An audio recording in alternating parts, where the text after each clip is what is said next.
Bonjour les amis, les braves, comment vous allez? C'est un plaisir de vous voir encore ce jour pour ce nouveau sujet. Redevenu un homme. Comme vous allez le remarquer, homme avec grand H pour signifier quoi? Pour signifier l'espèce humaine, l'être humain, sans distinction du genre. Ok? Donc, en quel sens nous devons redevenir hommes? C'est très triste de mon point de vue de ce que l'on voit que l'humanité en général a perdu sa force morale dans beaucoup de domaines, a perdu ses valeurs qui le caractérisent en tant qu'être humain. Or, nous savons très bien ce qui différencie un être humain de tous les autres êtres vivants, c'est la raison. Et cette raison l'amène à mûrir des idées, à réfléchir avant de prendre certaines décisions. Mais c'est triste de voir la manière dont les choses évoluent dans le monde aujourd'hui, comme si l'humanité tout entière est en train de gémir et non seulement cela, comme si les êtres humains, l'espèce humaine, l'homme a perdu même sa dignité. Comment? Peut-être les gens vont dire de par les médias. Oui, pas seulement de par les médias. Les médias en sont une cause. Oui, parce que les médias vous proposent certaines choses qui ne sont pas bonnes pour l'évolution personnelle d'une personne. Parce que pour reconnaître ou bien pour savoir ce qu'un homme mange et tout, il suffit seulement de voir ça, son physique, de voir sa manière de raisonner, de voir comment la personne réagit. Vous saurez automatiquement quelle est son alimentation, vous saurez automatiquement ce que la personne essaie de consommer, que ce soit intellectuellement ou bien que ce soit physiquement. C'est facile de le savoir.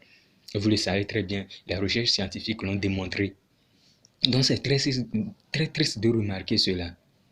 Ah, c'est mon humble avis. Que ce soit le genre masculin, que ce soit le genre féminin, tout le monde a perdu, ils ont perdu même leur place. Le féminin ne sait pas où se trouve maintenant sa place, ni le masculin. Tout est mélangé. Et la manière dont tout est mélangé, c'est vraiment triste. Et c'est déplorable. Et nous, en tant que personnes braves sur cette terre, on est là pour réformer la dignité humaine. On est là pour remettre les choses dans l'ordre. C'est vrai, certains diront que, oh, est-ce qu'il pouvait arriver? Attends, si une seule personne, de par sa manière d'agir, peut changer le cours de l'histoire, comment ne pensez-vous pas négativement en plus? Comment ne pensez-vous pas que, oui, on peut le changer aussi positivement? Et certains diront que ça dépend. Si on veut aller un peu dans ce livre sacré, la Bible, il y a eu quelqu'un qui m'a posé la question pourquoi certaines fois, j'interviens toujours la Bible dans mes trucs. Vous savez, de par tous les livres que j'ai lus, pas encore beaucoup, humblement, à mon avis, j'avoisine les cinquantaines. J'ai lu les livres de développement personnel, les livres scientifiques, les livres d'histoire, les livres de diététique, les livres de comment prendre soin de son corps, tous les livres je peux dire, gastronomie. En tout cas, j'ai essayé de lire quand même. Les livres religieux, les livres. Je lis, ok? Ça, c'est mon âme, mais je n'ai pas encore atteint les cinquantaines. Mais on est sur la voie. On continue toujours par avancer. Ok? Il faut toujours lire.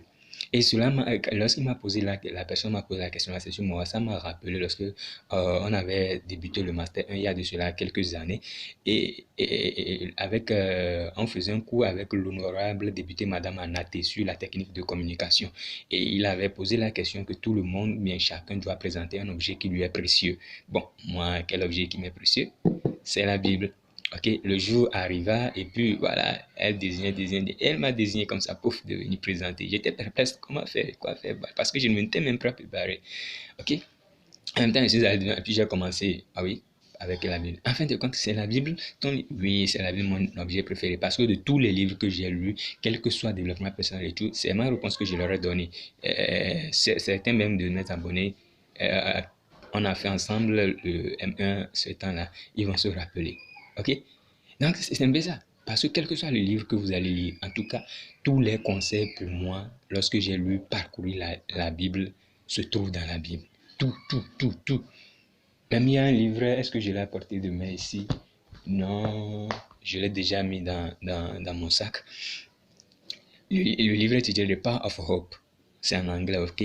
Tout, vous lisez le livre jusqu'à un certain moment, vous allez remarquer qu'il y a toujours des références bibliques. Ça dit pas directement, mais vous sentez que tout vient de là, quoi. Quel que soit le livre, même scientifique. Ok, donc à mon avis, c'est ça. Donc si je me réfère toujours à la Bible, bien pas toujours, mais certaines fois, c'est un peu ça parce que je l'aime bien. Voilà. Donc, tout a commencé là. L'homme a été créé dans un but. L'être humain a été créé dans un but afin de dominer la terre. Mais ce que nous voyons aujourd'hui, ce n'est pas le cas. On dirait plutôt que ce que l'être humain même est en train de créer le domine. Et c'est très triste. L'homme ne reconnaît plus sa part, la femme ne reconnaît plus sa part. Tout est déjà... Non, on doit réformer la dignité humaine. S'attardant même sur l'homme, ok, le genre masculin même. Le genre masculin doit reprendre sa force, ce qui caractérise un homme, un genre masculin. Hein, comme on dit, le sexe fort, c'est sa vigueur, sa force mentale, sa force physique, son courage, sa ténacité, son courage à braver la peur, à taper sur la table lorsqu'il le faut, à dire oui quand il le faut, à dire non quand il le faut, à ne pas avoir peur. C'est ça ce qui caractérise l'homme. Même si aujourd'hui on peut remarquer qu'il y a des femmes qui occupent certains postes et tout, oui, vous le savez très bien, tout comme moi, les femmes ne peuvent arriver à ce niveau sans les hommes. Que vous le vouliez ou pas, ça a été toujours comme ça continue toujours pas être comme ça. Elle peut fournir les épaules jusqu'à un certain niveau. Les hommes doivent être quelque part pour les pousser, pour dire oui, c'est comme ça et c'est comme ça. Elle peut être une femme présidente. Il y a toujours un homme dans les coulisses que vous ne voyez pas, dans l'ombre que vous ne voyez pas. Il y a toujours ça. Ok? Voilà, parce que c'est dans l'ordre naturel des choses. C'est comme cela Dieu a créé les choses. Le Créateur a mis les choses. L'homme est la tête, la femme est créée de l'homme. La femme n'est pas un sous-homme, mais la femme aussi est un homme. Toutefois, il y a toujours ce qu'on appelle la hiérarchie dans toutes choses. Dieu, on prend Jésus, on prend l'homme, on prend la femme, etc., etc. C'est comme ça cela a été décrit par l'apôtre Paul dans un livre de Corinthiens, je pense bien.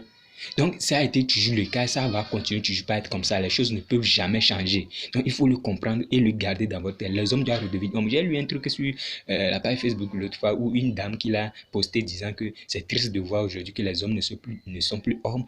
Les hommes sont féminisés et normal que les femmes prennent le devant. Et c'est vrai, elle n'a pas menti, c'est normal parce qu'il y a tout ce genre de trucs dans tous les humains, le côté masculin, le côté féminin. Ce qui se développe le plus, c'est ce qui caractérise l'hormone, qui caractérise la personne en face de vous. Maintenant, quelle que soit la nature de votre relation, lorsque vous êtes dans la relation et l'homme et la femme remarquent que vous ne prenez pas votre responsabilité en tant qu'homme, son côté masculin s'éveille en elle et elle prend le devant, elle lead les choses. Mais cela n'a pas été fait comme ça, n'a pas été créé comme ça dans l'ordre naturel des choses selon le Créateur. Et c'est ce qui fait que la société va continuer toujours pas à aller dans un foutoir total. Nous devons réformer ces choses-là et amener les personnes à comprendre que non, et amener les personnes à comprendre que non, les choses ne doivent pas continuer à évoluer comme ça. Redevenir homme, que ce soit le genre masculin, que ce soit le genre féminin, redevenir homme en ce sens que en rejetant certaines choses qui peuvent vous nuire, en faisant ce qui est bon pour la dignité humaine, pour votre propre dignité. Et vous, masculin, vous devez redevenir homme en ce sens que vous devez garder votre mental fort, votre courage, votre ténacité, votre rigueur, votre sens de responsabilité à faire des choses qui sont bonnes. C'est ce qui caractérise un homme. Pas à être nonchalant, Et cette ténacité ne rime pas avec la méchanceté, ni la tyrannie, ni la dictature dans un truc. C'est pas ce qu'on veut dire. Hein. Oui, c'est pas ce qu'on veut dire. Hein? Voilà. Il faut le faire avec sobriété, avec calme, mais avec intelligence. Un homme, genre masculin, doit être fort pour qu'il prenne des décisions quand il le faut. En même temps qui joue le show. Ça, je ne sais pas comment vous le dire, mais il y a des vidéos qui viendront pour encore expliquer mieux. Je vous aime, prenez soin de vous, passez une très belle journée et continuez toujours pas à vous abonner, à activer la cloche de notification, à partager la vidéo autour de vous. On est ensemble. Je vous aime. C'est le livre Pensée à révéler.